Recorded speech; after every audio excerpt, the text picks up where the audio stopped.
The wind howled outside, rattling the windows of the small-town diner as the clock crept past 9 p.m. Emma wiped down the counter, ready for another quiet, uneventful night.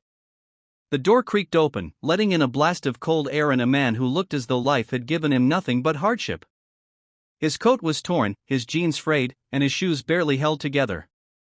His hair was unkempt, his face unshaven, and his eyes carried the heaviness of someone who had seen too much of the world's cruelty.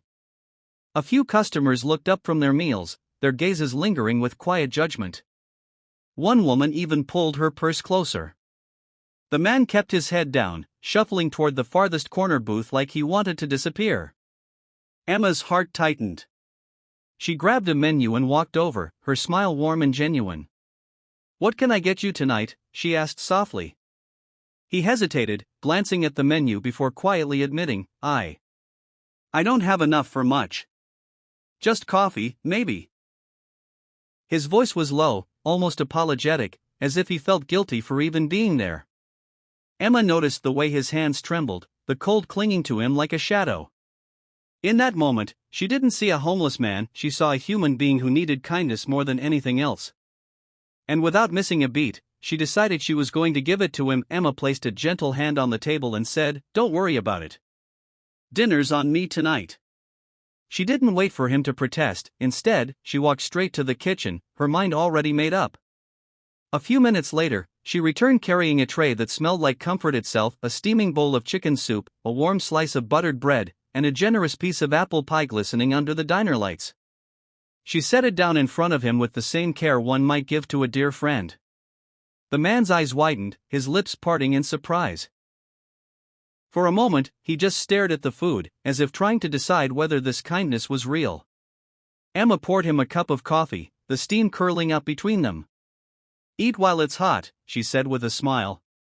As he took the first spoonful of soup, his shoulders seemed to relax, and a faint warmth returned to his pale cheeks. Other customers glanced over, some looking puzzled, others quietly moved by the scene unfolding in the corner booth. Emma didn't care what they thought. She stayed for a while, making light conversation, asking about his day, and laughing at his small jokes as though they were old friends catching up.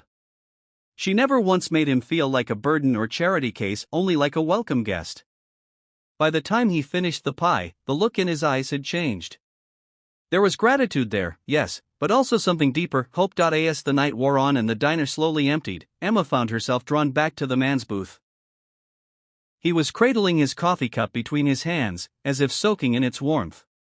She slid into the seat across from him, her apron still tied loosely around her waist. "So," she began, her voice light, "what's your story?" He hesitated, glancing out the window at the falling snow, then began to speak. His words were slow, almost careful, as he described moving from place to place, doing odd jobs, and how life had slowly unraveled until he found himself with nowhere to go. He didn't embellish or ask for pity, he simply told the truth. Emma listened without interrupting, nodding occasionally, her eyes full of understanding. When he finished, he looked at her and asked about her life. She chuckled softly, admitting she'd been working double shifts to save for nursing school, but no matter how much she tried, the bills always seemed to win. Still, she said, she believed in helping others because kindness was the one thing that cost nothing but meant everything. Her words seemed to hang in the air, settling between them like a quiet truth. The man studied her for a long moment, his expression unreadable, before murmuring, "People like you, you're rare." Emma just smiled and shrugged, brushing off the compliment. To her, what she'd done wasn't remarkable, it was simply what a person should do when someone else was cold, hungry, and alone. The next morning, Emma arrived at the diner, rubbing her gloved hands together against the bitter cold. She expected another ordinary shift, refilling coffee cups, taking breakfast orders, and greeting the familiar faces of the regulars. But as she tied her apron, the low hum of an expensive engine caught her attention. Outside, a sleek black car pulled up, its polished surface gleaming in the winter sun. The door opened, and to her shock, out stepped the man from last night. He was almost unrecognizable, his hair neatly styled, his beard gone, and his worn clothes replaced by a perfectly tailored suit. For a moment, Emma froze, unsure if her eyes were playing tricks on her. He walked toward her with a confident stride, a warm smile tugging at his lips. "Good morning, Emma," he greeted, his voice no longer weary but rich with energy. She blinked, still processing what she was seeing. That's when he explained the truth. His name was James Carter, and he was not homeless at all, but the CEO of a multi-million-dollar company. He had been traveling incognito for weeks, searching for someone who would treat him with genuine kindness without knowing who he was. Emma, he said, was the first person to show him dignity, warmth, and compassion when he was at his most vulnerable. As she stood there, stunned, the weight of his words sank in. The stranger she'd fed and listened to had been testing the world, and her heart had passed without question. James reached into his coat pocket and handed Emma a large envelope. Confused, she opened it to find a thick stack of papers and a neatly folded check. Her hands trembled as she read the words, a full scholarship to the nursing school she had been dreaming of, along with enough money to cover her rent and bills for the next year. For a moment, she couldn't speak. Tears welled in her eyes, blurring the letters on the page. "I don't understand, why me?" she whispered. James's smile was gentle. "Because you gave when you had little to give. You didn't just feed me dinner, you reminded me that kindness still exists. People like you are the reason I believe the world can be better."